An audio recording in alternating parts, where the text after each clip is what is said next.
You know, Palantir was one of the most highly anticipated IPO in 2020. Since their IPO, the share price went as high as $35 at their peak.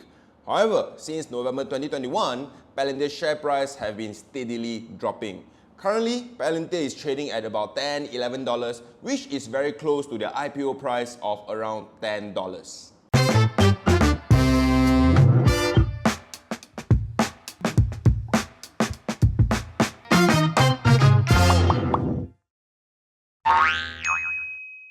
Hey everyone, welcome back to another episode of Behind the Stock. I'm sure many of you have been wondering, what the hell is going on with Palantir?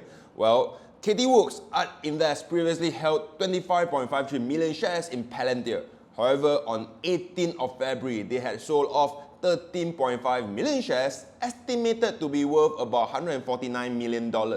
That's nearly 52% of their total stake in Palantir. This all came after Palantir's Q4 earnings released on 17th of February. Even though the results were not spectacular, but I would say the financials look good. Palantir exceeded revenue expectation and free cash flow compared to the year before, turning from negative to positive. However, I believe many were concerned when they saw that Palantir's government contract shows declining growth. Well, let's go into detail first, starting with their financials. Palantir's revenue grew 41% year over year to $1.5 billion, which beats 40% expectation. CEO Alex Karp also pointed out the $2.3 billion in cash and cash equivalents that Palantir has on a business balance sheet plus no debt. Not only do they have plenty of cash, but the company also generated $333 million in cash from operation in 2021 compared to a negative $296 million in 2020, which is a good news.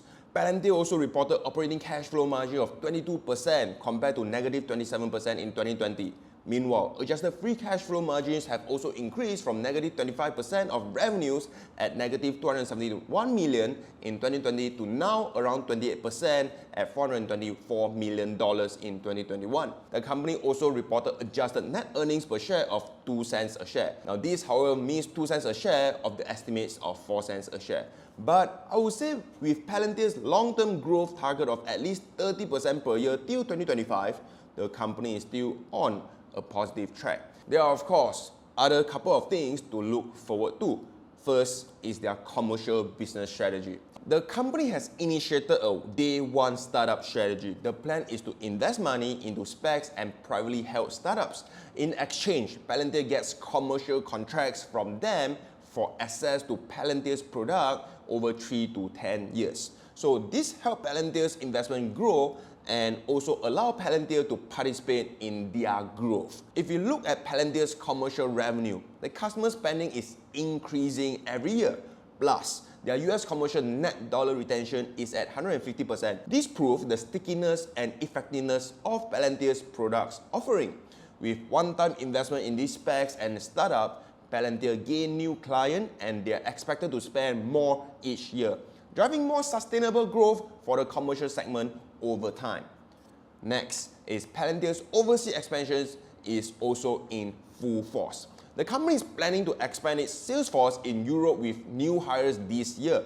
Palantir aims to leverage the commercial segment's strength in Switzerland to widen their presence across Europe. Palantir also has stepped up its growth efforts in the APAC region. Of course, however, there are still few challenges that the company is facing, and as an investor, I will be watching them closely. The one that concerns many investors is the declining growth from government contract, while customer count growth is mainly coming from commercial. Government revenue increased by 47% year on year to $897 million. However, only $8 million came from new government contract, which contributes only less than 1% of the annual government revenue for 2021. So on surface, it looks like growth of government revenue is slowing down. But when we look at this graph, that's a different story. The government revenue since 2018 have been expanding. As we can see, with the exception of revenue from 2017 cohort, the rest is increasing in amount every year, which means the revenue from new contract each year is increasing every year.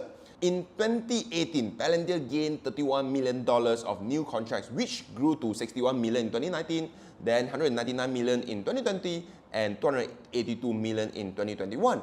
In 2019, Palantir secured a $2 million of new contract, but that $2 million becomes $80 million in 2020 and $43 million in 2021. In 2020, Palantir had $77 million of new contracts, which grew into $227 million in 2021.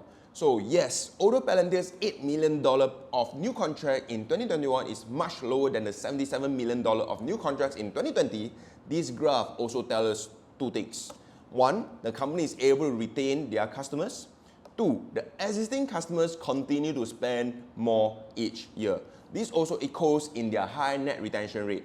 Palantir's total net dollar retention rate is 131%, with the government net dollar retention rate at 146%.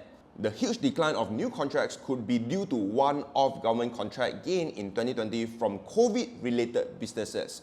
This growth trend could indicate that these COVID-related businesses from the public sector over the last 2 years are fading. Of course, the next concern is the company's share-based compensation that causes dilution. This is when the companies give employees shares of the business or the right to buy shares of the business.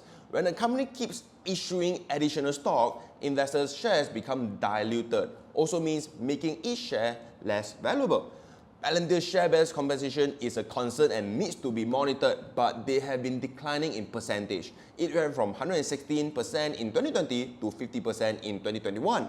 So overall for me, Palantir is a long-term investment. I see the share price crash as a good opportunity to add on more shares and lower my average buying price.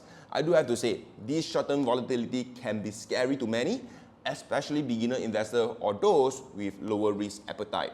Of course, if this isn't for you, you will probably sleep better by putting your money into something more stable like an ETF, exchange-traded fund.